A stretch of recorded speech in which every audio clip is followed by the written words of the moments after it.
안녕하세요. 김호준입니다. 지난 월요일 우리 외교부와 중국 외교부는 교류 협력을 정상 궤도로 회복한다는 동시 성명을 냈습니다. 중국과의 사드 갈등이 봉합 국면에 들어섰습니다. 야당에서는 굴욕 외교라고 비판을 합니다. 한마디로 중국의 경제보복으로 우리 기업이 입은 경제적 손실에 대한 보상, 사과를 받아냈어야 한다는 겁니다. 그런데 사드 배치로 인한 중국의 보복은 없다고 강조하고 또 강조했던 게 박근혜 정부 아니었습니까? 작년 사드 논란이 시작될 당시부터 박근혜 정부와 새누리당은 중국 경제보복을 인정하지 않았죠. 명백한 보복 조치가 이루어지고 있는데도 아니라고 우겼습니다. 탄핵 기간 동안의 경제관계 장관회의에서조차 사드로 인한 중국의 경제보복 조치를 부인했죠. 경제보복에 대한 아무런 대응 시나리오도 없이 갑자기 사드 배치 선언부터 해서 기업들로 하여금 막대한 피해를 입게 해놓고 아무것도 인정하지 않았던 정치 세력이 이제 와서 그 피해 보상을 받아내지 못했다고 굴욕 외교라뇨. 자기들이 잘못해 만들어낸 피해의 책임을 왜 그걸 어렵게 해결해가고 있는 사람들에게 묻나요? 그리고 보수가 그렇게 중요하게 생각하는 미국 국무부가 이 공동성명에 대해 환영 성명을 낸 건 또 어떨 겁니까? 시비를 걸어도 좀 말이 되는 걸로 봅시다. 김어준 생각이었습니다.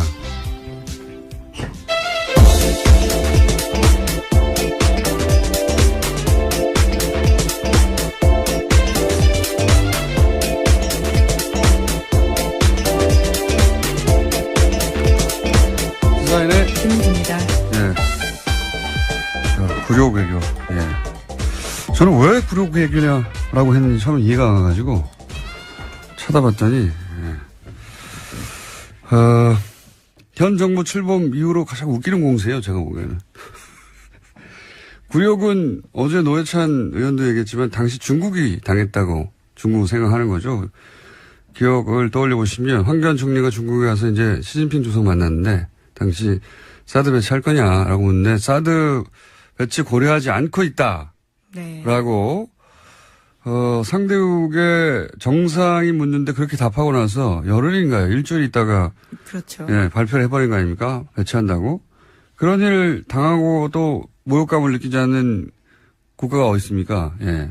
최소한 그때쯤에는 이해를 구하거나 어쩔 수 없었다고 양해를 구하거나 했어야 되는데 안 한다고 해놓고, 예. 일이 제대로 틀어진 건 그때부터죠. 예. 대내 모두에게 거짓말하는 게 일상적이었던 정권인 것 같습니다. 그때 황교안 총리가 몰랐거나 자신도 몰랐을 것 같아요. 예. 총리조차. 예. 예. 생각해보면 그분이 문자로 해고 통보 받았잖아요. 아, 정말 아련한 일이네요. 네. 예. 문자로 해고 통보 받고 막 화가 났던 그때 상황이 떠오르는데. 어쨌든, 물론 그 이후로 중국이 보복을 하고 우리가 당한 건 부당한 건 맞는데 최소한 그런 상황을 유발한 당사자들이 이걸 굴욕 외교로 하는 건 말이 안 됩니다. 오히려 그때 기업들 손해봤다고 자기들의 일 때문에 사과를 해야 되는 거죠. 예. 네, 주구장창 사드에 의한 보복 없다라고 주장했었죠. 박근혜 정부에서는요. 네네, 그래서 피해 네. 없다 혹은 뭐 피해가 없다고 하거나 아니면은 보복이 아니라고 하거나 그러니까 그렇게 사과받고 싶었으면 자기들이 집권일 때 사과를 받았어야죠. 그때는 해결할 능력도 없고 그러니까 보복이 없는 척, 보복이 있어도 모른 척, 예. 사드와 무관한 척, 딴청만 피웠던 거 아닙니까? 갑자기 피해가 넘쳐난다고 지금 나오는 거잖아요. 그래서 사과를 받아냈어야 된다고. 예. 원래 여야가 주거니 받거니 하고 말이 되게 싸워야 중계하는 사람들 재미가 있는데 우기도 적당히 우기야 제가 편을 들어주는 척이라도 하죠. 답답합니다. 첫 뉴스는 뭡니까? 네, 다스는 누구 겁니까와 관련된 뉴스가 또 나왔습니다. 오늘 아침 CBS 보도인데요. 이명박 전 대통령이 서울시장이던 2004년과 관련돼 있습니다. 서울시가 현대자동차 양재동 사옥 증축에 도움을 준 뒤 다스의 매출이 2배 넘게 뛰었다라는 보도입니다. 이명박 시절 재임 시절에요. 서울시가 현대차 사옥 증축의 걸림돌을 제거하는 데 역할을 했다는 사실이 공문을 통해서 새롭게 드러났다라는 겁니다. 그러니까 이게 이제 오래된 얘기네요. 김재록 게이트라고 있었어요. 예. 서울시장 시절에 그때 사실 검찰 수사가 이루어졌었고 당신은 한나라당이었죠. 한나라당 내에서 진상조사에 나와가지고 이거 뭐 명백하다. 인허가 로비가 있었다. 이런 얘기가 있었고요. 근데 이제 더구나 그때 이 수사받던 서울시 공무원도 자살했어요. 네, 그렇죠. 검찰 내에서는 심지어 현대차 건물은 반은 불법으로 지어졌다라는 이야기까지 나왔다라고 합니다. 명백한 사정이었거든요. 근데 수사를 하다가 멈췄어요. 당시에. 흐지부지 됐었는데 김재록 게이트 이렇게 불렀었습니다. 그때 왜냐면 그 로비를 한 브로커 역할을 하는 사람이 김재록 당시 어디 회장이었는데. 네, 인베스투스 글로벌 회장이라고요. 그거 어떻게 다 기억해요? 예, 여기 기사에 나와 있습니다. 어쨌든 김재록 게이트라고. 네. 근데 그리고 나서 다스가 2배로 매출이 떴다는 거 아닙니까? 네, 그렇죠. 서울시장이. 이게 NB 휘나미난이라고요. 예, MB적 현상입니다. 이게 민원 해결과 사적 이익이 확실한 수당물을 만드는 이명박 전 대통령 주변에 이런 일이 많습니다. MB 휘나미난 적어놓으세요. 어디요? 네, MB 현상이요. 네. 예, 이번에는 이제 문서가 나오고, 예, 그리고 그냥 봐준 게 아니라 그냥 봐줄 리가 있나요? 예. 다스가 매출이 2배, 2천억대에서 4천억대로 뛰었다. 예. 네, 그렇죠. 특히나 다스 같은 경우에는 현대차 그룹의 자동차 내장재를 납품하는 곳이거든요. 그렇기 때문에 그런 커넥션을 의심할 수밖에 없는 상황입니다. 자, 이것도 뭐 재수사 대상이 될 수도 있겠네요. 갑자기 태어난 거 보니까. 10년 전 사건인데 그때 당시 이제 이미 새누리당의 가장 유력한 대선 후보였었죠. 한나라당 당시로는. 네. 그렇게 10년 만에 다시 나오네요. 이명박 전 대통령 관련 사건들은 예, 최소한 10년짜리들이 많습니다. 최소한. 예. 다스는 예. 계속해서 매출 규모를 키워서요. 현재는 해외 매출까지 합치면 2조 원가량이 된다라고 합니다. 서울시장 되고 나서 2배 뛰고. 예, 또 눈부시게 뛰었고요. 또 대통령 MB, 되고 대통령 재직 기간 또 눈부시게 뛰었습니다. 6배가 뛰고 하고 이렇게 참 훌륭하신 분이에요. 자, 앞으로도 계속 뉴스가 나오겠죠. MB 피나미는. 자, 다음 뉴스는요. 네, 국정원 댓글 수사를 방해했다는 혐의로 수사를 받다가 숨진 채 발견되었던 국정원 소속 변호사에 대한 이야기 전해드린 바 있는데요. 이와 관련해서 오늘 아침 한겨레 신문이 새로운 소식을 보도했습니다. 같은 혐의로 조사를 받았던 이재영 검사가 숨지기 전 이 변호사와 수차례 통화했다라는 건데요. 이 검사가 해당 변호사를 회유하려 한 게 아니냐라는 의혹이 나오고 있다고 합니다. 근데 뭐 통화만 한 거 가지고는 내용을 알 수 없으니까요. 예. 통화를 할 수도 있겠죠, 당연히. 같은 사안으로 조사를 받던 상황이니까. 이제 여기서 사실은 유가족 입장도 들어봐야 되는데, 유가족이 이럴 경우에 이제 잘, 취재에 응하지는 않는데, 통상 유가족은 자살을 정말로 했다고 하더라도 대부분 유가족들은 받아들이기 힘들어 하죠. 그래서 갑작스러운 죽음이기 때문에요. 자살할 이유가 없다고 이렇게 말하기 마련이긴 합니다만, 유가족 관점에서 의심스러워할 대목들이 있을 겁니다. 네. 그 부분 확인해 봐야 될 것 같고요. 그만하니까 생각나는데 매우 특이하게 이런 류의 죽음에 대해서 자살이 맞다고 유가족이 거꾸로 이야기해 준 제가 기억하는 거의 유일한 케이스가 소위 마티 자살 사건이죠. 예. 그때 자살이 맞다는 뉘앙스로 오히려 의혹을 해명하는 역할을 부인이 했었죠. 예. 네, 근데 그 건 같은 경우에는 최근에 국정원개혁발전위원회가 발표했었는데요. 또 자살이 맞다 이런 결론이 나오긴 했습니다. 문서상으로는 특이점이 없다. 자살이 맞는 것 같다라고 했는데 예를 들어 그게 블랙 오퍼레이션 흔히 말하는 이었다면 뭐 거기 써 있을까요? 여하간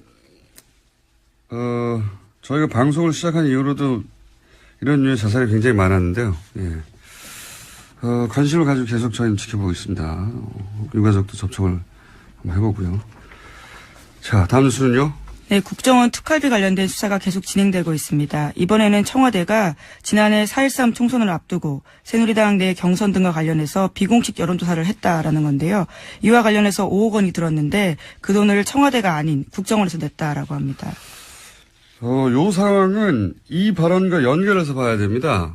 저희가 이 비공식 여론조사, 청와대가 여론조사 할 수 있지 않냐, 이렇게 생각할 수도 있습니다. 근데 문제는 이제, 이게 비공식이었고 당시 이 여론조사의 의도가 뭐였냐를 볼 수 있는 당시 상황에서의 박근혜 전 대통령의 발언을 일단 잠깐 들어보시겠습니다. 이제 국민 여러분께서도 국회가 진정 민생을 위하고 국민과 직결된 문제에는 무슨 일이 있어도 소신 있게 일할 수 있도록 나서주시고 앞으로 그렇게 국민을 위해서 진실한 사람들만이 선택받을 수 있도록 해주시기를 부탁드립니다. 기억하실지 모르겠는데 당시 이제 유승민 의원이 소위 탈박 선언을 한 거죠. 일종의 배신의 정치로 찍힌 네. 바가 있습니다. 그래서 진실한 사람을 뽑아달라고 진실한 사람 얘기를 굉장히 많이 했어요. 그때 당시에. 지난해 4.13 총선 전에 있었던 박근혜 전 대통령이 이제 진실한 사람, 저런 사람은 떨어뜨려야 된다는, 소위 친박이었다가 탈박한 사람들에 대해서 이 여론조사가 이상하다기보다는, 대단히 특이하고 이례적인 것은 쓰임새가요. 예. 네. 당시 TK 지역은 어차피 자유한국당, 당시 새누리당 인사들이 당선되게 돼 있어요. 그렇지 않습니까? 거기를 굳이 이런 돈을 들여서 비공식 여론조사를 한 이유가 뭐냐? 이제 소위 말해서 진박을 골라낸다고. 네, 진실한 박근혜 편인 건가요? 진박. 그렇죠. 그래서 진박이라고 하셨어요. 친박을 넘어서서 진박을 골라내는 선별 작업을 한다고 했었고, 그래서 이거는 단순히 여론조사가 아니라 박근혜 전 대통령이 찍어서 원하는 사람이 되게 하도록 만드는 그런 구도가 어떤 사람을 통해 가능해지겠는가 하는 거를 골라내는 명백한 선거 개입이죠. 대통령 자신을 위한. 그러니까 몰래 한 거 아닙니까? 그러니까 일반 여론조사 청와대에서 하거든요. 예, 그건 그냥 청와대에 주면 되는데 그건 들키면 안 된다고 생각하니까 이 돈을 땡겨온 거죠. 국정원에서. 들키면 안 되는 여론조사였던 겁니다. 자기들이. 왜냐하면 목적이 이랬으니까요. 네, 심지어 해당 여론조사 같은 경우에는 최근에 해산했다라는 오늘 아침에 머니투데이 보도도 있습니다. 단순 비즈니스상 이유로 인수합병 될 수도 있죠. 물론 수사가 자신들을 향한다는 걸 인지해서 그랬을 수도 있지만 여간 이건 단신에 해당되는 것이고 당시 여론조사 기관이.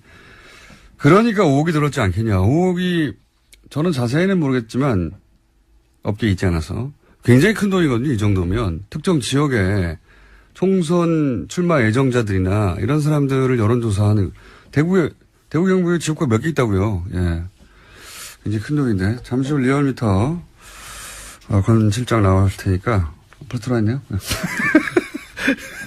어느새 조용히 들어와 있네. 예. 한번 물어보죠. 요 관련 사항은 이 비용이 어느 정도 규모인지. 여하간 이 비용, 그러니까 여기서 이제 전후 맥락을 얘기하지 않고 여론조사만 자꾸 보도하니까 여론조사 할 수 있지 않냐 얘기하는데 전후 맥락은 그겁니다. 당시에 유승민과 같은 배신자들을 다 찍어내고 본인에게 진실되게 충성한 사람만을 따로 골라서 대구 경북에 당선되도록 만들겠다고 하는 대통령 의중이 들어간 선거 개입용인 겁니다. 이게 말하자면. 자, 그런 겁니다. 예. 다음 뉴스는요? 네, 우병우 전 민정수석과 추명호 전 국정원 국장이 지난해 7월에서 8월 집중적으로 통화했다라는 JTBC 보도가 있는데요. 그 당시에는 이석수 전 특별감찰관이 우 전 수석의 처가 부동산 매각과 관련해서 감찰에 들어갔을 때입니다. 계속해서 모르는 사이다, 잘 보고하지 않았다라고 하고 있는데요. 전화통화 내용까지 나온 겁니다. 기록까지 나온 겁니다. 네, 인정하지 않았죠. 추명호 전 국장이 자기 전화번호는 아니라고. 예. 근데 다른 청와대 직원의 이 번호가 추명호 전 국장 이름으로 저장되는 바람에 들킨 거죠. 예. 추명호 전 국장은 명백한 최순실 라인이라고, 예. 아주 오래전부터 언론에 보도되어 왔었는데, 근데 추 국장하고 우 전 수석하고 이렇게 수백 통이나 단기간 내에 통화할 정도의 사이인데, 네, 3주간 수백 통 했다라고. 예, 하루 10통씩 했다는 거 아닙니까? 예.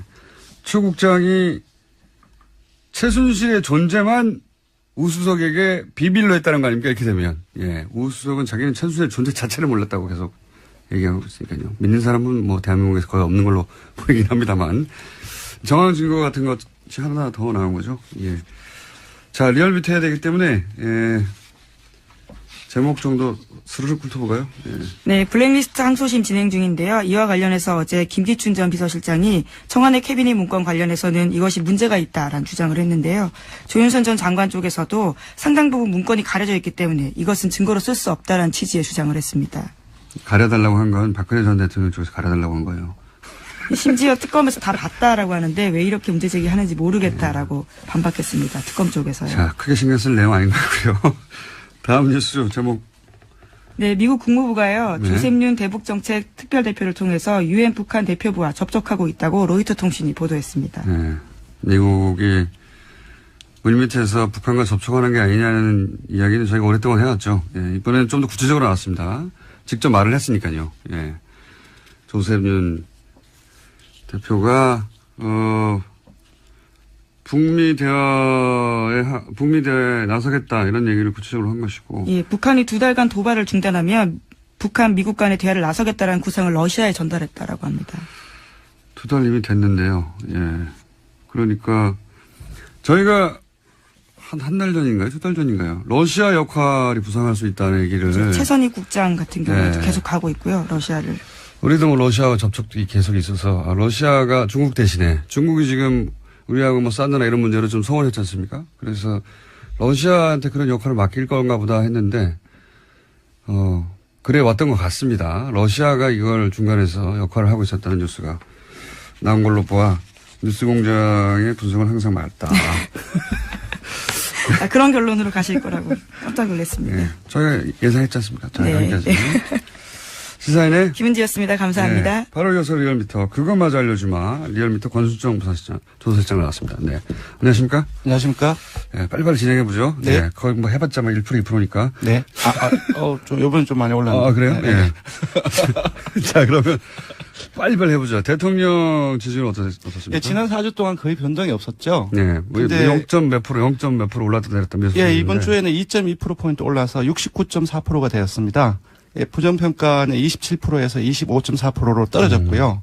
추세가 어때요? 그러면 예를 들어서 추세가 수요일 네. 어제 일간 집계는 어떻습니까? 네, 그래서 어제 시정연설이 있었죠. 여론 주목을 많이 받았는데 어제는 일간 집계가 71.7%까지 올랐습니다. 반만에 좀 올랐네. 한 네. 9월 4일 이후에 약 2개월 만에 처음으로 70%대를 다시 돌파를 했고요. 리얼미터 기준으로. 예, 네. 그리고 보수 중도 지금 분석을 해보니까 이념 성향이 다 올랐더라고요. 네. 그리고 그래봐야 영남과 2.2% 수도권 입니다. 포함해서 다 올라서 전체적으로 보합세에서 약간 상승세. 약간 이제 강보합세라든지 예. 그렇게 봐야 되지 않을까 싶습니다. 떨어질 때 0점 몇, 뭐, 올라갈 때 2, 뭐, 이런. 예, 뭐, 다른 여론조사에서는 상당히 많이 큰 폭이 있는데, 저희 리얼미터 같은 경우는. 네. 매일매일 하다 보니까. 예, 그렇게 크게 변화는 없습니다. 근데 2.2%포인트 정도. 추세가 약간 상승세, 약간. 예. 예, 그렇게 봐야 될 것 같습니다. 민주당도 역시. 약간 상승세. 예, 올랐습니다. 1.7%포인트 올라서 50.9%를 기록했고요. 지난주까지는 40%대였는데 다시 50%대로 올랐었습니다. 자유한국당 아무래도 좀 떨어졌긴 좀 시끄럽고. 예, 자유한국당은 친박 출당을 둘러싸가지고 많이 갈등이 전폭되고 있지 않습니까? 그리고 국정원 특활비 청와대 상납 의혹 이것도 역시 많이 일부 영향을 미치고 있지 않나 어제 싶은데요. 일간 집계로 어때요? 추세상. 어제 일간 집계에서는 상당히 많이 떨어졌습니다. 어제 일간 집계에서는 15.3%까지 이건 하락을 좀 했습니다. 많이 떨어졌네요. 네, 15.1. 네, 그렇습니다. 17, 8 하다가, 예. 국민당, 정의당 같은 경우는 각각 0.7%, 1.0%포인트 오른 6.6%, 5.7%였어요. 거의 변화가 없는 가운데 조금씩 오르는 이제 경향을 보이고 있고요. 바른정당이 좀 크게 약세를 보이고 있습니다. 그럴 수밖에 없겠죠. 지금. 네. 뭐. 당이 지금 존립이 가능하냐 마냐 하는 상황이니까. 예, 떨어진 포인트는 그렇게 많지 않지만 4.4%를 기록했는데요. 7개월 만에 최저치로 하락했습니다. 특히 31일 화요일 일간 집계에서는 3.9%까지 떨어졌고요. 알겠습니다. 지금 분당 위기에 있기 때문에 이런 부분들이 반영이 되고 있지 않나 그건 싶습니다. 뭐 예상 가능했던 네. 수치고요. 대통령이 뭐 60구나 70이나 그게 그겁니다. 예. 떨어져도 그게 그거고 올라도 저 그게 그거라고 보는데 하여튼 추세는 그래서 약간 강보합 혹은 약간 상승세다. 네, 그렇게 봐야 될 것 같습니다. 네. 자, 이번 주 이런 거 하다가 항상 현안조사 네. 별 큰 차이 없다 이렇게 해주시고 제가 보기엔 별 큰 차이 없다. 이 말할 때 빨리 시작해야 됩니다. 네, 현안조사 예, 이번에는 네. 조금 핫한 조사를 좀 마련을 네. 했습니다. 낙태죄를 유지해야 되는지 폐지해야 되는지 이 부분에 대해 조사를 이거 해봤는데요. 궁금합니다. 제 기억으로 리얼미터가 이거 조사한 적이 있어요. 언제인지 기억 안 나는데. 7년 전 7년 2010년 좀 오래됐군요. 2월입니다. 요즘에 어제 청와대 홈페이지 들어가 봤더니 네. 낙태와 관련된 그 청원이 무려 105개 정도 어제 기준 제가 봤을 때였고 20만 명 이상이 또. 예. 예. 특정 낙태죄 그거는 이제 폐지를 해야 된다는 청원이었는데 23만 명 이상이 잡혀 있더라고요. 그래서 언론을 비롯해서 상당히 핫한 이슈인데 결과는 바뀌었을 폐지를 것 같아요. 해야 깜짝 놀랐는데 이게 우리나라 사람들이 좀 사회적인 이념 성향으로 보수적인 성향이 조금 더 강하거든요. 그래서 폐지를 해서는 안 된다라는 의견들이 조금 많이 나오지 7년 않을까. 전에는 그랬죠. 예, 7년 전에는 그렇게 나왔습니다. 명백하게. 예, 네. 근데 요번에 조사를 해보니 폐지를 해야 된다. 낙태죄를 폐지를 해야 된다라는 의견이 51.9%가 나왔고요. 절반을 넘었었습니다. 그리고 폐지를 하지 않고 유지를 해야 된다는 것이 36.2%였습니다. 조금 더 소개를 해드리면 2010년 2월에 조사한 것은 낙태 허용을 해야 되는지 말아야 되는지 이렇게 물었는데 거의 비슷한 조사이죠. 이때는 허용을 해서는 안 된다는 것이 53.1%였고 허용 찬성이 33.6%입니다. 정확하게 뒤집어졌네요. 거의 이제 숫자가 비슷하게 이제 그 뒤집혀온 겁니다. 7년 사이에 상당히 많은 변화가 있었던 것 같습니다. 저는 이 조사를 작년에 했어도 수치가 이렇게 안 나왔을 것 같아요. 그렇습니다. 저도 그 부분에 동의를 합니다. 예, 시대 정신이 바뀌어가고 있는 거거든요. 네. 그게 이제 실제 시대 정신이라는 게 정권을 바꾸는 건지 정권이 네. 바뀐 것이 시대 정신에 영향을 주는 건지 뭐 서로 영향을 주고 받겠지만 네. 그런 영향이 크다고 봅니다. 저는. 예. 맞습니다. 국정농단 사태를 지나는 과정 속에서 공정과 정의 그리고 이제 사회적 약자들에 대한 어떤 배려 그러한 어떤 가치가 강화되고 있기 때문에 분명히 그 이전에 작년 국정농단 이전에 조사를 했을 때는 이렇게 나오지 않지 않았을까 그렇게 예상을 해봅니다. 저도 그렇게 생각이 들고요. 그래서 이번 여론조사 결과가 궁금했었는데 네. 그리고 또 하나 관심이 있는 포인트가 있습니다. 뭐가 있습니까? 여성과 남성이 많이 달라요. 아, 그건 그렇겠죠. 예. 네. 그건 그렇겠죠, 당연히. 예, 여성 10명 중에 6명은 폐지를 해야 된다. 예. 이건 저는 여성의 견해가 훨씬 중요하다고 봅니다. 그렇죠. 남자가 뭘 합니까? 당사자이기 남자는 때문에. 그냥 머리로 예. 생각하는 거거든요. 예. 윤리나 규범의 관점에서 바라보는 예. 것이고 혹은 정부의 관점에서. 예, 남성은 44대 43 거의 같습니다. 팽팽하네요. 예. 근데 더 놀라운 것은 보수층을 포함해서 중도 진보 모든 이념 성향에서 네. 폐지를 해야 된다는 의견은 더 많이 나왔습니다. 시대 정신이 바뀐 거죠. 예, 지역도 부산, 울산, 경남 제외하고 연령도 60대 이상을 제외하고 모든 연령층에서 폐지를 해야 된다라는 의견이 많이 나왔습니다. 불경 60대 이상. 네. 예. 자유한국당 지지층을 제외하고는 사실상. 근데 자유한국당 이건 정당이 그렇게 중요하지 않아서 뺐는데요. 네. 자유한국당 지지층에서도 폐지를 해야 그렇군요. 된다는 의견이 더 많이 나왔어요. 그렇군요. 시대가 확실히 바뀌었군요. 네. 예. 요게 사실 요 낙태와 관련한 이슈는 미국 민주당과 공화당의 그렇습니다. 수십 년 된 그렇습니다. 예. 예. 어떤 정당을 지지할 것인가의 바로미터 같은 예. 이슈거든요. 종교라든지 사형제도라든지 이런 예, 항상 나오죠. 이슈 항상. 같은 경우는 사실상 첨예하게 갈리기 마련인데 예 그렇습니다.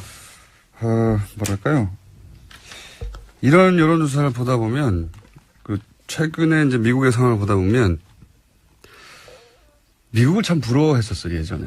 예, 미국이 여러 가지 사회 제도나 정치 시스템이나 아니면 이런 이슈를 다루는 어떤 정도 눈높이가 네. 참 앞서간다 이렇게 생각했는데 우리나라도 많이 바뀌고 있죠. 이 조사 결과를 보면 뭐랄까요? 미국이 참 후져져 보여요. 대통령도 그렇고 점점. 그럼 우리나라가 더 나아져 보이나요? 야, 부럽지 않다. 예. 딱 낙태 이슈 하나를 가지고 말하는 게 아니라 전반적인 상황들이 네 그렇습니다. 예. 그렇습니다. 자, 한 가지만 더 여쭤보고 요거 조사 개요 말씀해 주세요. 5억 있잖아요. 네. 이 비용이 엄청 큰 거죠. 근데 이제 제가 듣기로는 그 작년 4.13 총선 이전에 예. 당내 경선과 관련해서 조사를 예. 했다고 들었고 그러니까요. TK 지역이라고 되게 들었어요. 근데 네. TK 지역의 선거구가 총합이 한 21개 정도밖에 안 됩니다. 예. 근데 그걸 다 하지는 않았을 거예요. 다 했다 하더라도 5억이 너무 많잖아요. 예, 제가 볼 때는 친박 중심으로 했다고 한다면 10개 내외가 아닐까 싶은데 보통 여론조사는 전화면접 조사가 가장 비싼데 1000명 조사를 할 경우에는 전화면접 조사라 해도 한 건에 1,500만 원 정도 내외입니다. 시장 가격이. 예, 시장 가격이. 그러면 도대체 5억이면 1,500만 원이면 어떻게 되는 그러면 한 30개 정도를 할 수 있는 거죠. 그 비용을 다 준다 할지라도. 네. 근데 30개가 안 되는데, 이 조사 경우에. 같은 경우는 전화 면접으로 과연 했을까? 자동응답을 많이 했을 가능성이 높다. 그럼 더 왜냐하면은 싼데. 예, 그 A 업체가 본인이 직접 여론조사가 아니라 하는 곳이 외주. 정치 컨설턴트 아. 하는 회사이고 그런 경우는 외주를 주고 또 외주 비용은 되게 싸게 돌리거든요. 그런 것들을 감안했을 때 여론조사에 들어가는 비용은 더 낮지 않았을까. 다른 비용이 예. 크다. 예, 다른 비용이 훨씬 큰데 그렇다고 한다면 그 부분을 정치 컨설턴트를 위한 비용인지 아니면 또 다른 비용이 있는지. 부러운 거예요, 지금. 예. 예, 많이 부럽습니다. 왜냐하면 만약에 이 정도 비용이라고 한다면은 아마 리얼미터가 이걸 만약에 했다고 한다면은 빌딩을 샀을 것이다. 부자가 되지 않았을까. 조사기관은요? 예, 조사 개요는 이번 주중 조사는 TBS 의뢰로 전국 19세 이상 성인을 대상으로 월요일부터 수요일까지 무선 80%, 유선 20%, 전화 면접 자동 응대 혼용으로 실시했고 최종 응답자는 1,522명이었습니다. 표본 오차는 95% 신뢰 수준 플러스 마이너스 2.5%포인트, 응답률은 5.2%, 정당 간 통합 죄송합니다. 낙태죄 유지 폐지 조사는 TBS 뉴스공장 의뢰로 어제 하루 동안 주중조사 동일한 조사 방법을 실시했고 최종 응답자는 516명, 표본차는 플러스 마이너스 4.3%포인트였습니다. 리얼미터 권순정 조사분석 실장이었습니다. 감사합니다. 고맙습니다. 우여곡절이 많은 코너. 어떨 때는 사람들이 없애버려야 된다고 문자가 쏟아지고 어떨 때는 환호하는 내부자들 민주당의 안민석 의원 나오셨습니다. 안녕하십니까. 네, 더불어민주당 국민재산 찾기 특별위원회 위원장 처음으로 당에서 뭐 하나 맡아봤습니다. 안민석 의원입니다. 자유한국당의 김성태 의원 나오셨습니다. 안녕하십니까. 예, 안녕하세요. 김성태입니다. 근데 김성태 의원님. 예. 최순실 재산 몰수 안 합니까? 아이, 최순실 재산 몰수를 위해서 특별법 발의도 지금 안민석 의원과 많은 동료인들이 참여한 가운데 하셨잖아요. 그 자한당 중에서 유일하게 김성태 의원 한 분이 특별법 서명도 하셨는데요. 예. 자한당은 여기 대해가지고 어떤 입장이에요, 지금? 아니, 그 법이 이제 구체적으로. 이거 통과시키기 싫으니까 괜히 뭐 합당한다, 탈당한다 하면서 우당탕당 하면서 국민들 시선을 딴 데로 아이, 끄는 거 아니에요? 국회에서. 최순실이가 얼마나 지금 고마워했어요. 법을 특히 공장장. 심의하고 논의해서. 공장장을 의견을 다 세게 꺼내가지고 최순실 재산 몰수 확 들어가게 해가지고 일각에서 지금 들리는 이야기가 최순실이가 공장장하고 주진우를 굉장히 고마워한다고. 안민석 의원 그렇게 하는 겁니다. 그렇게. 그러니까 특별법은 아무래도 입법기관인 우리 각 의원들을 정파나 정당 다 달리하고 또 정치적 이해관계 다르겠지만은 그 법을 대표 발의한 안민석 의원께서 끊임없이 우리 의원들을 만나고 최순실 재산 몰수에 대한 이 당위성이나 또 정당성에 대해서 폭넓게. 동의하시죠? 저는 그 부분 몰수해야 되죠. 근데 지금 정기국회가 한 달밖에 안 남았거든요. 네. 특별법 제정 제가 볼 때는 가능성이 굉장히 낮아요. 그러니까 안민석 의원께서 그 가능성. 최순실 재산 몰수 지금 한 분도 못하게 생겼어요. 보통 일이 아닙니다, 이거. 그 가능성에 대해서 지금 말씀을 하시는 국민 여러분, 국회는 지금 최순실 재산 몰수 저도 이야기 전혀 지금 생각이 없습니다. 저도 이야기 좀 김성태 의원님 서명만 했지 네. 속으로는 전혀 생각이 없다고 저는 봅니다. 안민석 해명해 의원께서 보십시오. 그 법을 국회에서 처리하기 위한 처절한 진정성이 국회 내에서 이렇게 의원회관 방에 299개를 돌아다니면서 이 법 꼭 처리되어야 된다는 그런 입장을 그렇게 슬퍼하고 설득하기보다는 맨날 아니 최순실 재산 몰수 못하는 게 안민석 탓입니까? 안민석이 끝나지 않은 노력 전쟁 책이나 팔려고 전국에 유람하고 심지어 미국까지 그 북콘스트 열고. 아니, 책을 우리는 팔아야지 그렇게 하면서 독일 가가지고 그 재산 통과를 이야기하는 게 이게 맞습니까? 예? 그러고는 여기 김호준 공장장 앞에서는 말이에요. 국민들 앞에 호소하고. 그래서 좀 안 맞아요. 제가 최순실 재산 몰수해야 된다는 이 말씀 드리기 위해 가지고 지금 북토크를 50회 하겠다고 약속을 이 자리에서 했지 않습니까? 네, 몇 회 하셨어요, 이때? 오늘 경기도 화성에서 하는데요. 오늘이 40번째입니다.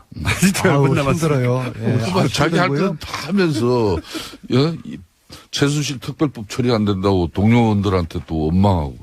그러면 안 되는 알겠습니다. 거예요. 그럼 제 노력이 부족한 것으로 받아들이고 제가 더 열심히 노력하는데 예. 근데 제가 전체적으로 보니까 저희 더불어민주당 저희 쪽에서도 좀 미온적이고요. 예. 그다음에 자유한국당하고 바른정당은 적극 반대고 국민당은 말로는 당론으로 채택을 지난 연말에 했다고 하는데 실질적으로 하는 건 아무것도 없어요. 근데 제가 이제 국민당이 여기 돼가지고 특별법 서명을 한 20명밖에 안 했다고 해서 뭐 그런 좀 반대 뉘앙스로 이야기, 저는 그런 건 아닌데 특별법의 서명을 절반밖에 안 했던 이야기를 한 건데 국민당 측에서 오해를 했어요. 왜 안민석이가 국민당이 이걸 반대한다고 했느냐. 우리는 당론 발의까지 지난 연말에 했는데 저는 사실 몰랐는데요.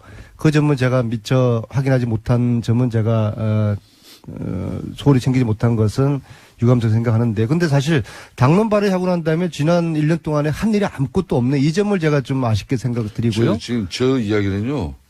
뭐 그래서 그런 국민당에서 이야기 했더니 또 국민의당에서 저 안민석 의원 또 윤리위원회 국회 제소하겠다고 제소하겠다는 그렇게 입장 해서 밝히니까 아니 여러 이야기가 제소 있는데. 아니라 뭐 저는 뭐 안철수한테 고발도 받은 적이 있고 제소 할아버지도 괜찮은데 그럼 국민당이 당론 발의를 했으면은 나서서 실질적으로 적극적으로 이 특별법 제정될 수 있도록 국민당이 한번 앞장서 주시고 그러면 제가 국민당 제가 박수 쳐드리고 안철수도 제가 업어드리겠습니다. 안철수 업어드리겠습니다. 어쩌면 그 같은 안식끼리 금방 좋았다가 얼마 전에는 또 안철수 국민의당에서 우리 안민석 의원 또 고발건 이렇게 취하했다고 얼마나 안철수 의원을 또 칭송했습니까? 최순실 국면에서 하여튼 안시들 이상하지. 아니 국민당이 저를 띄워주려고 작정한 것 같아요. 작년 이맘때 어땠습니까? 아니, 의원님 뉴스 방송에서 한 말씀 했다고 그래가 다 했던 얘기니까 이 방통위에 저를 제소하지 않았습니까? 그때 제가 얼마나 당에서 또 시간을 처음으로 자리 겪었어요. 맡으니까 어떠세요? 예?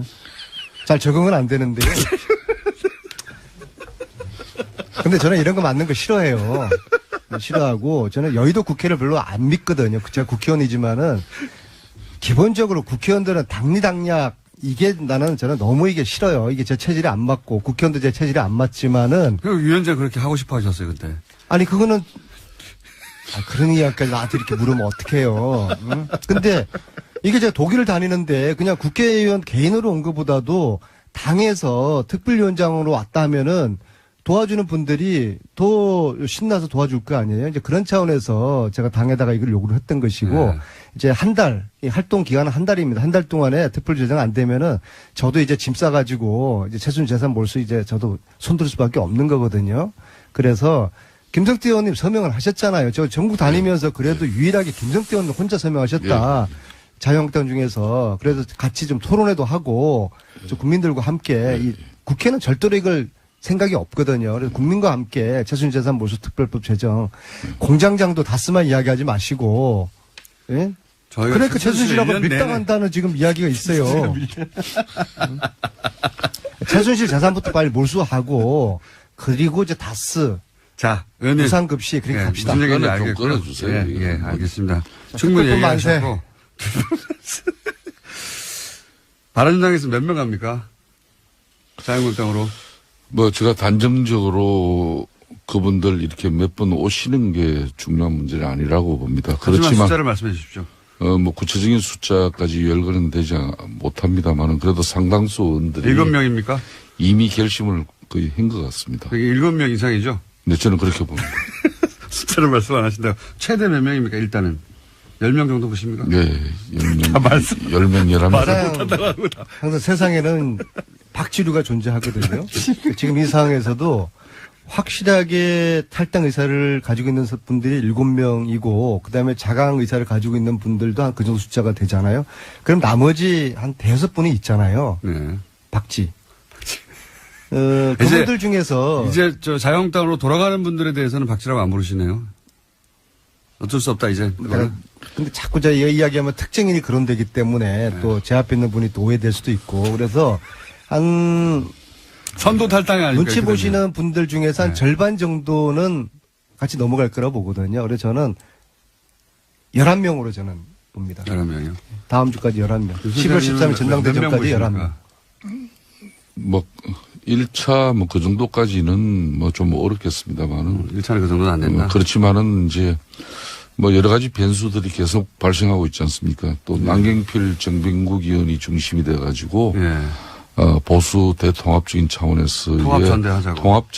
전당대회를 하자. 실적으로는 불가능할 것 뭐 같아요. 통합전대가 되기 위해서는 우선 바른정당에서부터 11일, 13일 정해져 있는 그 전당대회부터 그게 이제 취소되어져야 되는 것이고. 그렇죠.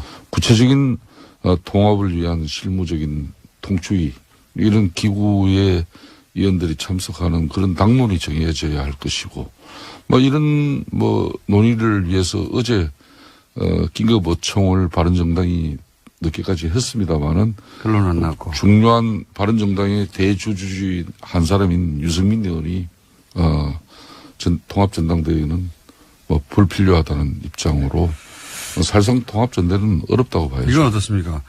박근혜 전 대통령 출당의 마지막 프로세스로 최고위를 열어서 확정하자. 예. 이 최고위 열면 실제로는 뒤집어지는 거 아니냐. 그래서 최고위를 홍준표 대표가 못 열고 사실은 약간 민기적 했지 않습니까? 그랬죠? 이거는 결론이 났나요? 뭐 홍준표 대표가 그랬다는 그런 입장보다는 이제 우리 원내 체제가 정우택 원내 체제가 지금 문재인 정권의 이제 일방적인 이제 공영방송 이런 잘 살리기 탄압 행위에 맞서는 투쟁을 지금 하고 있습니다. 그래서 예. 자유한국당은 지금 상복 투쟁을 하고 있지 않습니까, 그죠? 뭐 그런 측면에서 또 당내 문제로 이렇게 당 최고위가 지금 이 시점에 열리는 게 마땅하냐 그런 고민은 잠시 있었지만은 열기로 했나요? 어젯밤 최종적으로 홍준표 대표는 3일날 최고회의를 열기로 했습니다. 상징적인 의미가 큰데. 근데 최순실 재산 몰수는 안 합니까? 아니, 그런데 언제까지 최순실 몰수만 이게 이야기할 말이에요. 거예요. 네. 이게 사실은 이런 통합이라든지 탈당 이런 이야기가 아니면은 지금 이 전국에서는 핵심적으로 최순실 국정농단 이게 마무리를 위해 가지고 재산 몰수 이것이 국회나 언론에서 관심이고 화제가 돼야 되는 건데 실질적으로 재산 몰수가 묻히고 난데없이 통합 탈당 이런 이야기가 지금 언론에 초점이 되고 있는 너무 걱정하지 거거든요. 않으셔도 되는 게 순차적으로 급한 거 하고 또 그거 다시 돌아가서 할 겁니다. 걱정하지 마십시오. 그렇죠. 예. 그럼 재산 몰수 된다고 봐요? 안민석 공장장은? 의원이 그러니까 안민석 의원님이 다시 부각될 수 있는 찬스 다시 옵니다. 이번 예. 국정감사에서도 이 방송의 공정성이나 균형성 이런 게 얼마나 지적을 받았습니까? 그러면 이 김원중 공장장이 얼마나 이 기울어진 운동장에서 그래도 이 보수 정당의 입장을 그래도 이 청취자들에게 조금이라도 그래도 들려주려고 하는 그 균형성마저도 안민석 의원은 보면 대체로 깨려고 하시는 것 같아요. 그럼 공장님 제가 요거 딱 하나만 물을게요. 국회가 최순실 재산 몰수 특별법 통과시켜 줄까요? 빨리 좀 지금 빨리 좀. 어렵겠죠. 좀만 그래, 기다려주시죠. 안 된다니까, 좀만 이게. 기다려주시고. 다른 이슈에 확 묻혀가지고. 다시 올라오니까 걱정하지 마시고요. 예. 서청원 최경환 의원 출당됩니까? 이건 어떻게 됩니까? 이제 박근혜 전 대통령의 자유한국당 이제 출당이 기정사실화되고 나면은 이제 서체 문제는 사실상 어총 사안이기 때문에 3분의 2가 원내대표인 정우택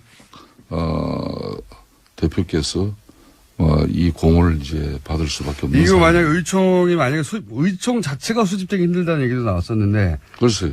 그러니까요. 왜냐하면 어느 쪽도 피해를 입을 수 있으니까 그 결과가 파국적으로. 만약에 여기서 의총에서 서청원, 최경환 출당 결의가 안 되면 그러면 홍준표 대표가 지금 뭐랄까요 타격을 크게 입는 거 아닙니까? 예, 정치적 타격을 크게 입을 수밖에 없죠. 그렇지만은 이제 또 어떻게 전망하세요? 의총은 열린다 안 열린다. 홍준표 대표는 윤리 결정을 상당히 지금 존중하는 입장이에요. 그렇기 때문에 어총 소집은 정우택 원내대표께서 이 문제에 대해서는 적절한 시점에 판단을 하지 않겠냐 이렇게 봅니다. 어떻게 전망하십니까? 열리긴 열립니까, 의총이? 1번, 의총은 열린다, 안 열린다. 직접적으로 이 문제만 가지고 열리는 거는 그렇게 어렵다. 용이하지는 않는 현상이죠. 의총 자체가 열리기 쉽지 않다. 만약인데 우여곡절 끝에 열리면 지금 현재 당내 분위기로 서청원, 최경환 두 의원이 출당이 될 정도의 3분의 2 표가 모일 수 있습니까? 그 부분은 네. 국민적 여론이 여론이 어떠냐에 따라서. 우리 당을 지켜보는 우리 국민들이 이 문제에 대한 어떤 인식이나 여론이 아마 우리 의총의 결과로 가름되지 의원님이 보시기는 어떻습니까? 지금 현재 전망하자면. 그걸 지금 이 방송에서 그 전망을 그렇게 개인적인 합니까? 전망인 거죠, 그냥. 저는 네. 그 부분은 거듭 한결같습니다. 국민 여론이 이 부분에 대한 되게 결정. 어렵죠, 출당. 현재는. 사실상 이 문제는 우리 당이 유능한 정치를 통해서 문제를 해결할 수밖에 없는 문제입니다. 요 유능한 정치라는 어떤 건가요? 그건 바로 국민의 뜻을 받드는 길밖에 없는 거죠. 아니 사실은 지금 국민 요거 좀 여론 물어봤어요. 말씀하셨지만은 국민들은 여기 대해서 크게 관심이 없어요. 국민들은 올해 넘기기 전에 적폐청산 좀 독하게 하고 넘어가자 그거거든요. 예. 적폐청산에 여러 가지 내용이 있지만 그중에 핵심이 과거 부정재산을 몰수하는 여기에 국민들은 다 그런 기대를 하고 바라고 있는데요. 정기국회가 마지막인 날, 마치는 날이 12월 8일입니다. 그러니까 앞으로 딱 한 달 남았죠. 이 한 달 동안에 지금 국회의 분위기나 절차상 이 법사위원회가 특별법을 상정해서 논의하고 통과시키고 저는 지금 물리적으로 지금 굉장히 지금 어려운 지금 상황이라고 불가능에 봅니다. 가깝다고 저도 봐요. 그렇죠. 예. 예. 현재, 그래서 그걸 현재 국민들에게 상황에서. 일단 알려드려야 되는 겁니다. 그러면 최순실재산 몰수를 하지 말 것인가를 국민들께서 판단을 해주셔야 돼요. 다시 도전해야죠, 또. 다시 도전한다 그러면 예. 국민들이 국회는 이걸 통과시키려고 하지 않으니까 국민들이 국회에다 요구하고 압박하고 국민들이 할 수 있는 여러 가지 노력들을 국민들이 해 주시지 않으면 이 법 통과되기 어렵습니다. 그러니까 최순실재산 몰수는 어렵다고 지금 이제 생각합니다. 공장장의 이 제지에도 불구하고 계속 최순실 재산 몰수에 관한 입장을 지금 계속 지금 저 발언 중에도 아니 들어오지 국회의원들이 않습니까? 관심 별로 없으니까 저라도 이렇게 그러니까 절절하게 이야기를 하고 국민들에게 아니 왜냐하면 국민들은 안민석 이게 당연히 의원님한테 재산 몰수 되는 걸로 알고 있어요. 그러니까 그래서 어려울 너무 거다 걱정하지 이야기하면은 마십시오. 안 잊고 있습니다, 사람들. 어제 밤에도 후배들하고 맥주를 마시다가 야 이거 안 될 거야라고 했더니까 그 중에 한 명 기절해가지고 병원을 갔어요. 예? 그러니까 안민석 의원님이 아니, 국민들이 아마 제가 기분이 제안합니다. 나쁠 거예요. 예? 그 북콘스트 조금 이렇게 유예하고 여기에 집중하세요. 어디에 집중해요? 아니 지금 최순실 재산 몰수 특별법을 네. 본인이 대표 발의하시고 아까도 이야기했지만은 북콘스트에 너무 집중하다 보니까 물론 전국의 현장을 다니시면서 최순실 재산 몰수의 당위성에 대해서 또 직접 국민들을 만나는 그 아니 시간도 제가 이렇게 하니까 소중한데. 일각에서는 도지사 행보하는 거라고 요 사안인데. 하시는데 정말 저는 내일 나가서 얘기하시고요. 그창 가서 북톡하고 아니 도지사 행보가 아니라 아니, 나는 그래요. 행보라고 이야기 도지사 문제도 그 이야기 나왔는데 네. 아니, 민주당의 지금 현재 경기도지사 문제는 예? 사실상 성남의 이재명 시장이 거론되고 남경필 현 지사보다 몇 배 우다 이런 괜찮다네? 조사도 나오는데 이재명 시장은 어찌 보면 거저 먹는 거예요. 저 안민석 의원은 그 엄청난 탄압과 저항 투쟁으로 자기 지금 이름 석자를 지금 내걸고 이재명 있는데. 시장 훌륭한데 왜 그래요? 뭘 특별법 또. 통과되면은 제가 이런 이 특별법 얘기는 결정을 하겠습니다. 제가 계속 거론할게요. 너무 걱정하지 마시고요. 이번에 안 되면 된다니까, 이번에 특별법이. 올해 안 되면 내년에 또 하면 되죠. 내년에는 안 돼요. 안민석 내년에는 의원님. 개헌하고 지방선거 전국인데 폐지가 넘어가 버립니다. 바람 불 때 연날 내년이 상반기 안 되면 후반기에도 계속 잊지 않고 물 들어올 계속 때 하겠습니다. 예. 노젓는 거죠. 다 때가 있는 겁니다. 물리적 시간이 지금 너무 부족하기 때문에. 뭘 갑자기 물에다 노를 젓는 이야기예요. 지금 중요한 것은 중요한 중요한 건 것은 통합입니까? 예, 서청원 통합입니까? 최경환 탈당 적폐- 됩니까? 적폐청산이라는 역사적으로 아무 미명하에 의미가 없어요. 예? 이혼했던 부부가 다시 합쳐 본들 그게 무슨 의미가 있어요. 그냥 1년 전에 제가 그랬잖아요. 위장이혼이라고. 근데 위장이혼인데 이걸 다시 어떻게 하다 보니까 위장으로 이혼했는데 이게 다시 합치려고 하니까 이상하게 이게 여러 가지 어려워지는 상황에 봉착한 거예요. 근데 국민들 다 알아요. 예? 과거에 대한 반성 없이 국정농단 부역했던 거에 대한 반성 없이 뭐 합당 아니라 합당 할아버지를 하더라도 국민들 지지받기 어려울 겁니다. 안민석 의원님 그만했어요. 예? 참 그 최순실의 국정농단 그 분노는 국민들 여전합니다. 그 분노를 계속 살려나가야만이 이 정권의 국민적 여론과 지지를 등에 업고 국정 운영을 더 원활하게 할 수 있는 분명히 그런 큰 장점은 있습니다만은 언제까지 이렇게 적폐청산이라는 미명하에 과거를 가지고 이렇게 앞으로 미래를 위한 국민 대통합을 그런 그 통합의 시대를 갖다 주창해야 할 어제 죄를 벌하지 않는 것, 내일의 더 큰 범죄에 대한 용기를 주는 어리석은 짓이다. 처럼 이런 참모들이 주변에 많으니까 알베르 까미. 대통령께서 더 큰 이렇게 김성태 의원님. 네? 대한민국의 통합을 해나가지 못하는 그런 아쉬움이 있다는 걸 아셔야죠. 가장 유력한 대선 후보였었죠. 한나라당 당시로는. 네. 그렇게 10년 만에 다시 나오네요. 이명박 전 대통령 관련 사건들은 예, 최소한 10년짜리들이 많습니다. 최소한. 예. 다수는 예. 계속해서 매출 규모를 키워서요. 현재는 해외 매출까지 합치면 2조 원가량이 된다라고 합니다. 서울시장 되고 나서 2배 뛰고. 예, 또 눈부시게 뛰었고요. 또 대통령 되고 대통령 나서는 재직 기간 또 눈부시게 뛰었습니다. 6배가 뛰고 하고 이렇게 참 훌륭하신 분이에요. 자, 앞으로도 계속 뉴스가 나오겠죠. MB 피나미는. 자, 다음 뉴스는요.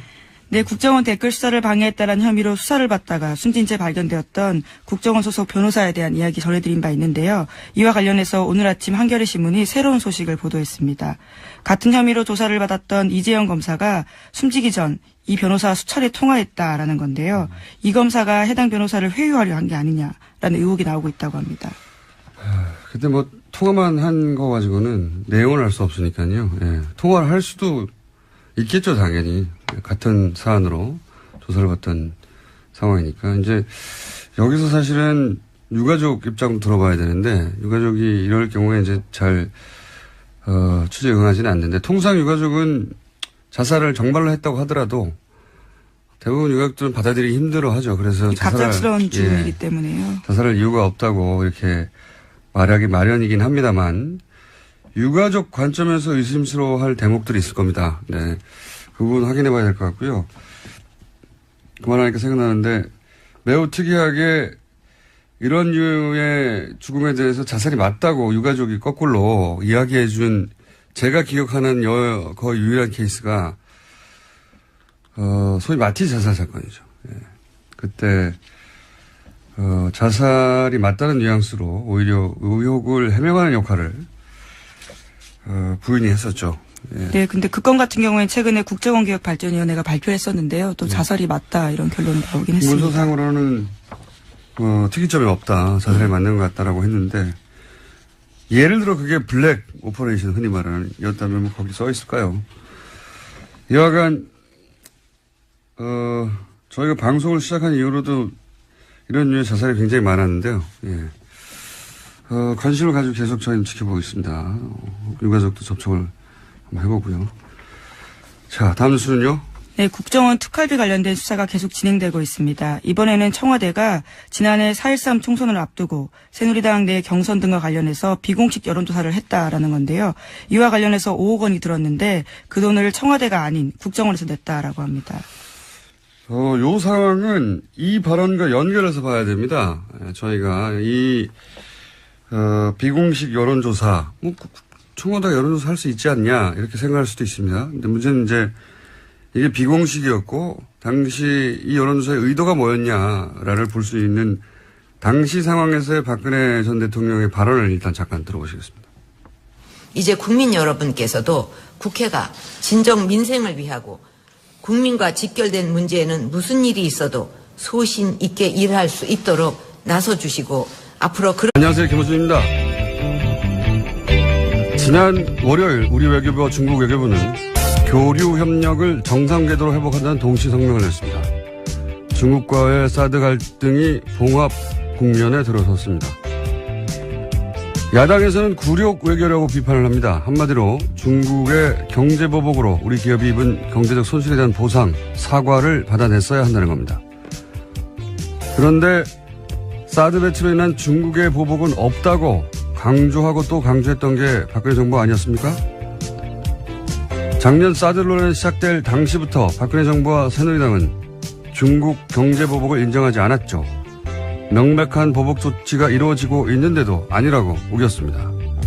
탄핵 기간 동안의 경제관계 장관회의에서조차 사드로 인한 중국의 경제보복 조치를 부인했죠. 경제보복에 대한 아무런 대응 시나리오도 없이 갑자기 사드 배치 선언부터 해서 기업들로 하여금 막대한 피해를 입게 해놓고 아무것도 인정하지 않았던 정치 세력이 이제 와서 그 피해 보상을 받아내지 못했다고 굴욕외교라뇨. 자기들이 잘못해 만들어낸 피해의 책임을 왜 그걸 어렵게 해결해가고 있는 사람들에게 묻나요? 그리고 보수가 그렇게 중요하게 생각하는 미국 국무부가 이 공동성명에 대해 환영 성명을 낸 건 또 어떨 겁니까? 시비를 걸어도 좀 말이 되는 걸로 봅시다. 김어준 생각이었습니다.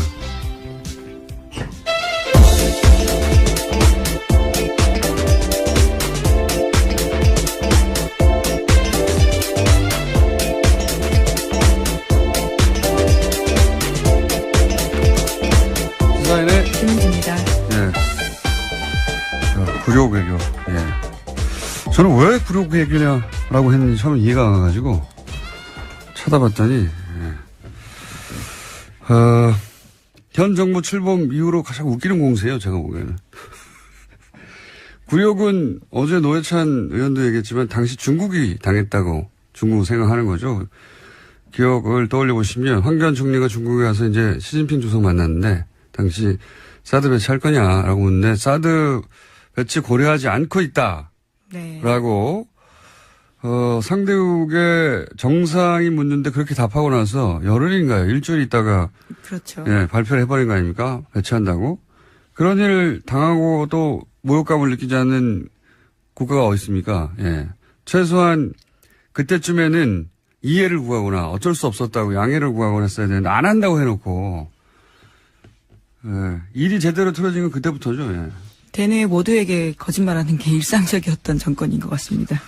그때 황교안 총리가 몰랐거나 자신도 몰랐을 것 같아요. 예. 총리조차. 예. 예. 생각해보면 그분이 문자로 해고 통보 받았잖아요. 아, 정말 아련한 일이네요. 네. 예. 문자로 해고 통보 받고 막 화가 났던 그때 상황이 떠오르는데. 어쨌든, 물론 그 이후로 중국이 보복을 하고 우리가 당한 건 부당한 건 맞는데 최소한 그런 상황을 유발한 당사자들이 이걸 굴욕외교로 하는 건 말이 안 됩니다. 오히려 그때 기업들 손해봤다고 자기들의 일 때문에 사과를 해야 되는 거죠. 예. 네, 주구장창 사드에 의한 보복 없다라고 주장했었죠. 박근혜 정부에서는요. 네네, 그래서 피해 없다 혹은 뭐 피해가 없다고 하거나 아니면은 보복이 아니라고 하거나 그러니까 그렇게 사과받고 싶었으면 자기들이 집권일 때 사과를 받았어야죠. 그때는 해결할 능력도 없고 그러니까 보복이 없는 척, 보복이 있어도 모른 척, 예. 사드와 무관한 척 딴청만 피웠던 거 아닙니까?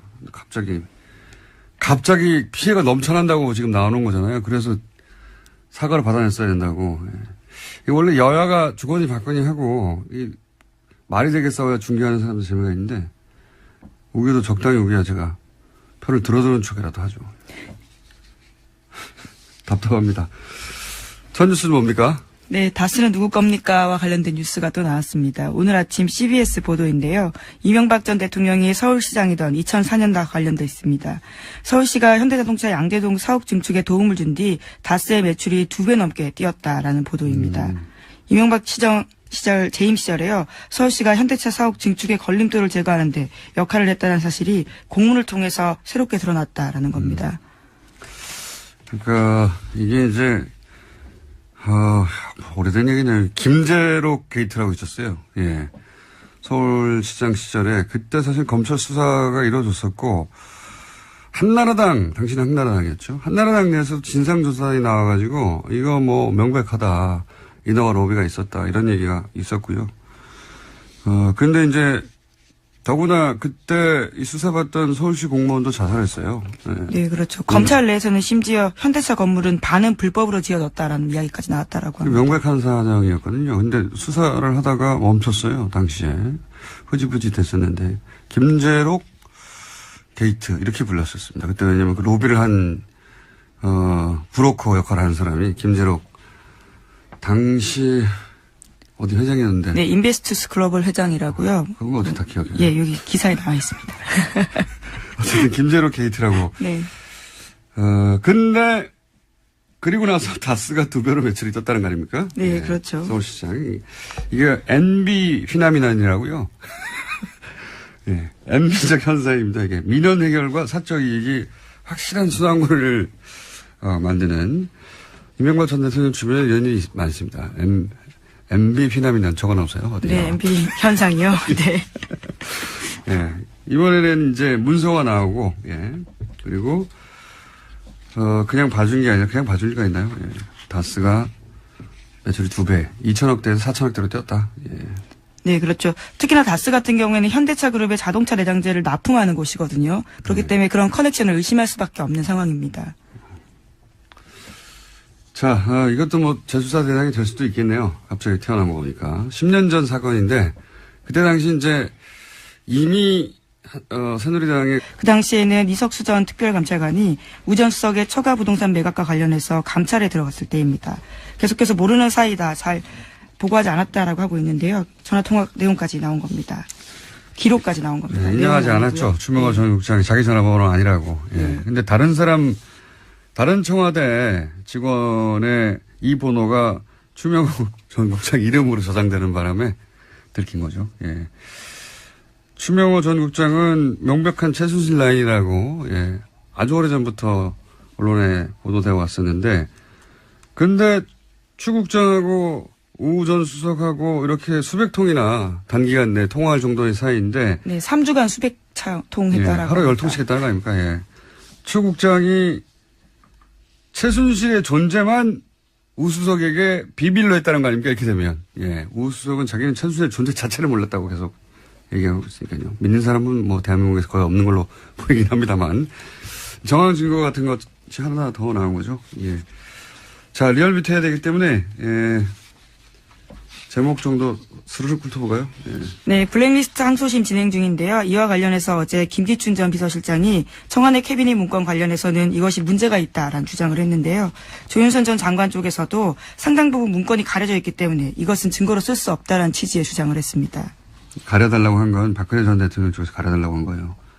심지어 특검에서 다 봤다라고 하는데 왜 이렇게 문제 제기하는지 모르겠다라고 반박했습니다. 특검 쪽에서요. 자, 크게 신경 쓸 내용 아닌 거고요. 다음 뉴스 제목. 네, 미국 국무부가요. 네. 조셉윤 대북정책 특별대표를 통해서 유엔 북한 대표부와 접촉하고 있다고 로이터 통신이 보도했습니다. 네. 미국이 물밑에서 북한과 접촉하는 게 아니냐는 이야기는 저희가 오랫동안 해왔죠. 예, 이번에는 좀 더 구체적으로 나왔습니다. 직접 말을 했으니까요. 예. 조셉윤 대표가 북미 대화에 나서겠다 이런 얘기를 구체적으로 한 것이고. 예, 북한이 2달간 도발을 중단하면 북한 미국 간의 대화를 나서겠다라는 구상을 러시아에 전달했다라고 합니다. 2달 이미 됐는데요. 예. 그러니까 저희가 한 달 전인가요? 2달 전인가요? 러시아 역할이 부상할 수 있다는 얘기를. 최선희 국장 같은 경우에도 네. 계속 가고 있고요. 러시아를.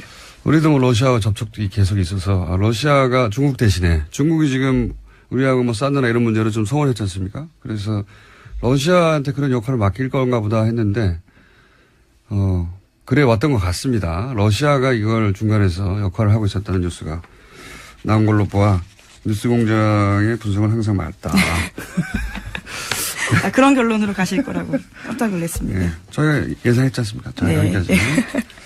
시사인의 김은지였습니다. 감사합니다. 네, 8월 6일 리얼미터 그것마저 알려주마 리얼미터 권순정 조사실장 나왔습니다. 네, 안녕하십니까? 안녕하십니까? 네, 빨리빨리 진행해보죠. 네. 네, 거의 뭐 해봤자 뭐 1% 2%니까. 네. 좀 요번에 좀 많이 올랐네요. 아, 그래요? 네. 네.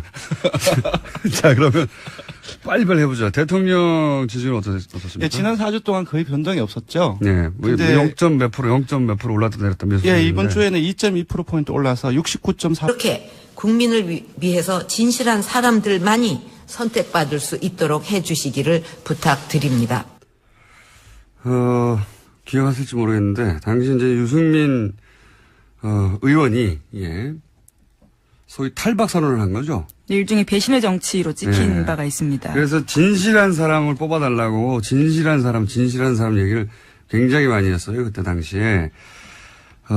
지난해 4.13 총선 전에 있었던 박근혜 전 대통령이 이제 진실한 사람, 뭐 저런 사람은 떨어뜨려야 된다는 소위 친박이었다가 탈박한 사람들에 대해서 이 여론조사가 이상하다기보다는 대단히 특이하고 이례적인 것은 쓰임새가요. 예. 네. 당시 TK 지역은 어차피 자유한국당, 당시 새누리당 인사들이 당선되게 돼 있어요. 그렇지 않습니까? 거기를 굳이 이런 돈을 들여서 비공개 여론조사를 한 이유가 뭐냐? 이제 소위 말해서 진박을 골라낸다고. 네, 진실한 박근혜 편인 건가요? 진박. 그렇죠. 그래서 예. 진박이라고 했었어요.